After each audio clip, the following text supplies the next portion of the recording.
जमशेदपुर के मानगो पार्डी चौक के पास स्थित होटल सिटी इन परिसर में बने दीनदयाल उपाध्याय कौशल केंद्र भवन के एक ओर झुकने के बाद जहां भवन पूरी तरह से खाली करा दिया गया है, यहां से करीब 40 से 45 बच्चों को बाहर निकाला गया। वहीं बिल्डिंग के आसपास रहने वाले लोगों को भी चेतावनी दे दी गई है।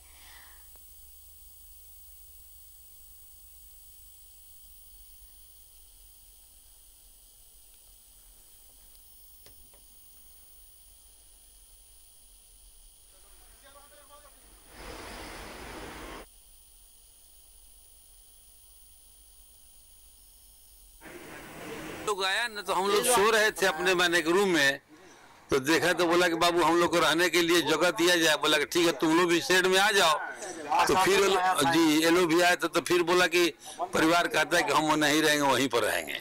यही सब कहा लोग। हम बोला कि तुम सो, तुम इंसान है, कहीं नहीं सोने देंगे हम लोग। और उसी तुम हम हमारे हो और तुम लोग जितना जितना चले आओ मेरे अंदर में। तो फिर पता नहीं बोलता कि नहीं अब रहने दीजिए। लोग बोलता परिवार ये नहीं जाएंगे अंदर में। आप क्या है आश्रम के? हम लोग आश्रम के मैंने की सेवक अचानक से क्रैक हो गया है। अभी आप लोग बगल पड़ोसी जी, तो क्या आप लोग कोई डर वगैरह लग रहा होगा? डर वगैरह तो लग रहा, बस वो लॉक वॉल का तार है, बस उसका डर है। डर के मतलब हादसा है कि लोहा से कनेक्ट नहीं होना चाहिए। हर जगह लोहा है, बगल में ये लोग हैं।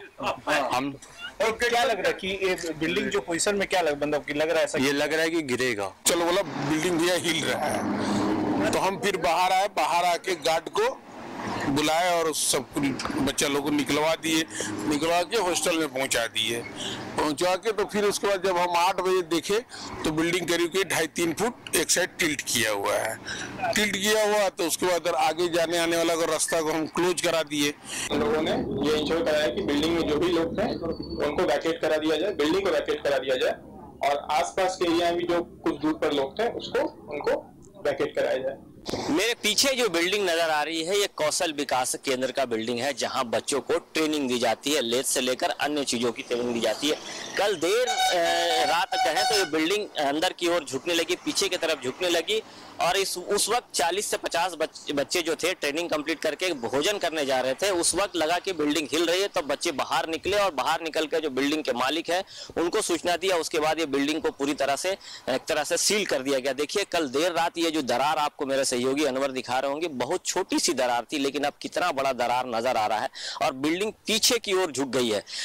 निश्चित है देर रात एसडीओ पहुंचे थे, प्रशासन के लोग पहुंचे थे, बिल्डिंग को पूरी तरह खाली करा दिया गया है। कभी भी ये बिल्डिंग हो सकता है गिरेगा। और सबसे बड़ी बात है कि इस बिल्डिंग के सामने में हाई टेंशन तार भी गया हुआ। हालांकि बिजली विभाग के जीएम को इसकी सूचना दे दी गई है। अगर बिल्डिंग मान लीजिए गिरता भी है तो किसी तरह का जो बिजली का जो वायर है उसे नुकसान ना पहुंचे, उसके चलते कहीं दूसरी खतरा ना हो, क्योंकि आसपास लोग रहते हैं और अगर इस तरीके का कोई हादसा होता तो बहुत खतरा हो सकता है। लेकिन जो जमशेदपुर के एसडीओ है वो कल रात पहुंचे थे और एक जांच टीम बना दी गई है और जांच की जाएगी कि आखिर बिल्डिंग धंसने का क्या कारण है। देखिए ये गेट मेरे सहयोगी दिखाएंगे कि ये गेट को यहाँ बांस से घेर दिया गया है और जो बिल्डिंग का जो दूसरा हिस्सा मेरे सहयोगी कोशिश करेंगे उसको आपको दिखाने का कि किस तरीके से उसका प्लास्टरा जो है वो काफी निकल गया है और दरार पड़ गया। और बिल्डिंग आपको सहयोगी मेरे दिखा रहे होंगे जो जहां जहां हरे पेड़ दिख रहे हैं उस साइड ये बिल्डिंग झुक गई है। निश्चित है कि एक बड़ा हादसा होते होते टल गया। किस तरीके से देखिए जो टाइल्स लगा है वो भी पूरी तरीके से क्रैक नजर आ रही है। तो कहीं ना कहीं ये कहें कि एक बड़ा हादसा होते होते टल गया। क्या बता रहे हैं लोग? क्या बताएंगे, जो पोजीशन आप लोग देख ही रहे हैं, जो हुआ है देख ही रहे हैं। तो जिस हिसाब से पोजीशन हुआ इसलिए इमीडिएटली इसको स्टॉप कर दिया गया है कि चल के कोई दूसरा बड़ा घटना ना हो, जिस वजह से बंद कर दिया गया है सब क्लोज। जो छात्र थे, छात्रों का सामान था वो कुछ तो अधिकांश निकाल दिया गया है, कुछ जो इलेक्ट्रिक संबंधित कुछ है वो फंसा हुआ है वो भी निकाल दिया जाएगा, क्योंकि अब पोजीशन देखा गया कि अब ऐसा पोजीशन नहीं है, अब इसको ऊपर से तोड़ना पड़ेगा ऐसा देखा लग रहा है। ये फंसेगा नहीं, जो फंसना था बैठ गया, अब इसके बाद फंसेगा।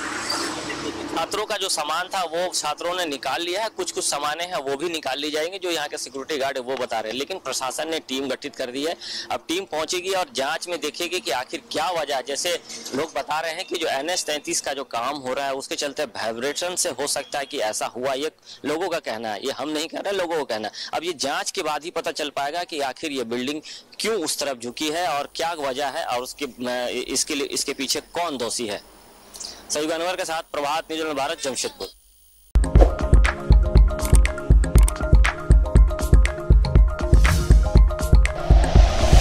Like and share videos, subscribe करें हमारा चैनल और प्रेस करें बेल आइकॉन। न्यूज़ 11 भारत, सच है तो दिखेगा।